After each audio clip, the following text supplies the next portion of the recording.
kabajamtoota daawwattoota biyyoo buhaartiidha sagantaa deeraa dirree tanzuufaan seenaa haroomaa irratti wal qabsiisuudhaan isin biraan geesseerra waa hubattanii jirtan jenneeti abdanna khunnoga amma as deebineeti jirra akka reefuntan isin beeysetti ogeessi muuziqaa artist Abduu Taabiteedha akhiramu isa isin biraan geenyeeti turre sawwali wal qabate Abduu Taabitee eenyu maal hojjete kan jiru artist Adam Haruun wajjin turtii gabaabduu godhuudhaaf beellamachu keenya isinitti himneeti jirra ammaan tana toora bilbilaa irratti akka jiru nutti himameeti jira artist Adam Haruun akhiramu artistii fi ogeessa muuziqaa Abduu Taabiteetiin wal qabate toora bilbilaa irratti argamtee sagantaa teenya biyyoo buhaartii irratti odeeffannoo gabaabduu nu kennuuf hayyamoo keetiif guddiseetiin si galatoonfachaa hiriyyaa kee waan ta'eef imaana sabriin sinjaa imaana sabrumaan muwaafaqni Tole Adam Haruun mee Abduu Taabitee eenyu hojiiwwan muuziqaa irratti qoodni inni qabu hoo akkami? Abduu Taabit Oromoon Araba jettiin Arabni Oromoo dhagaan bakka sana lamaan itti miidhame dura miidhaan saatanaa jedhaa barreessi wal barree bara 1990 baasee tokko bira mataa gurgurtee koomishee wajjiin wal barree achirraa jalqabee amman biyya bauti akkam jalaana Abduu Taabit beekumsa qabu gitaaran darbuudhaan dibbeedhaan jaaziin hundaanuu aadaa Oromoo dagaagsuuf keessatti artistii hooggan qabu artistii dhugaadhaati ammoo garuu osoon dabriiniif tuu isaa nin gadda guddaan na dhagamaa jabaadhu sadarkaa duraatti nama ogeessi muuziqaa Abduu Taabitee hojiiwwan sirboota kee dabalatee wallistoota hedduu wajjin akka hojjetedha kan himamu ati sirboota kee maal faarratti si wajjin hojjete meenaa himi sadarkaa duraatti namni muuziqaa kan leenjise Abduu Taabitee sirba kiyya hundarratti isaan na wajji dalagee bontoo barraa isaan dalagee yaade jaalalaan na baay'ee isaan dalagee bareedduu gadi isaan dalagee sirbu mana wajjin dalagin hin qabu sirba gara boodaa kana malee sirba dalagni hunda Abduu Taabiteedhaati na gabaadha.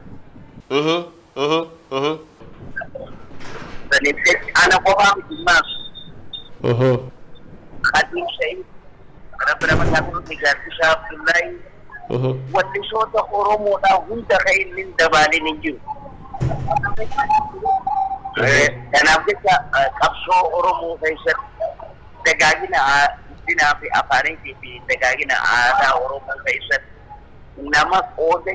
cimaa qabu Abduu Taabitee. Abduu Taabitee seenaa artii Oromoo keessatti keessattuu baroota 70mootaaf 80moota keessa hojiiwwan hojjetaman baay'ee irratti dabalaa akka hojjechaa jiru ni beekama atis nutti himteeti jirta. Akka artistii Oromoo tokkotti gumaacha olaanaa artiif taasiseeti jira. Abduu Taabitee maaltu malaan silaa maaltu godhamuufii qaba ture? Abduu Taabiteedha waan artistoonni Oromoo qabanii ol qaba. Oda artistoonni Oromoo qaba. Oda artistoonni Oromoo qabanii ol qaba malee irraa gadi ni jira. Ummata Oromootu nama isa teesse nama isa tumse ilaalle malee nama kabajaa guddoo qabu saba Oromoo. Adam Haruun Wayye Abduu Taabitee akka beekamutti abbaa ijoolleeti amma oggaa akhiramu ijoollee 8 dhiisee akka akhirame ni beekama maatii isaa kana tinnisuudhaaf ummanni keenya maal godhuu qaba? Akka dirqama seenaatti ijoolleen Abduu Taabiteedha ummata Oromootiin gargaaramtee jiraachisa fi hanga itti dandeessu akka dirqama seenaa namni Oromoodhaaf kanaafuu amma hedduu haasa'uu danda'u walii galatti fuuldura qaamaan ture nama ta'eef taarika isaa keessatti hayyee Uummanni Oromoodha.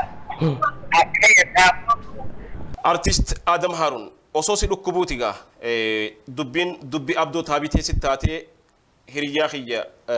artistii kanaaf dirqama lammummaan na jire jechuudhaan waa'ee isaa dubbachuudhaaf kanuuf hayyamtee akkasi dhukkubuu dhageetiin jira haalli fayyaa keetii maalirra jira ati maaliif jirtoo? amma wayya anaa hima dhageetiin akkuma narbiidhaatitti wal dhaalame faali jiru wanni nadhee faali jalaa ha'e. hayyee Adam Harun guddiseen si galatoonfadhaa fayyaa fi umrii dheertuun siif hawwaa yeroo biraa qaama wal agarree akka bal'inaan seenaa Abduu Taabiteetis kan keetis namoota biraatis akka nu taphachiistu abdiin qaba nagayaa fi umrii dheertuu siif haa kennu nageetti. Amiin nageetti. kabajamtoota daawwattoota keenya gaa bilbilli qulqullina dhabuu isaatiif dhiifama olaanaa isin gaafanna sababniinis Adamaarraa bilbilaan Adam Haruun hojii turtii kan taasisne wallisaa Adam Haruun haalli fayyaasaa amma bareedaarra akka jiru innis nutti himeeti jira achumaan du'aa godhaa fi Abdoo Taabitee gaa akhirameeti jira firaaf maatii isaa hiriyyoota isaa fi warra isaa jajjabina hawaa maatii isaa akka gargaartan gamanumaan ergaa keenya dhaammachaa sagantaa keenya kan itti aanutti kan isin ceesnu ta'a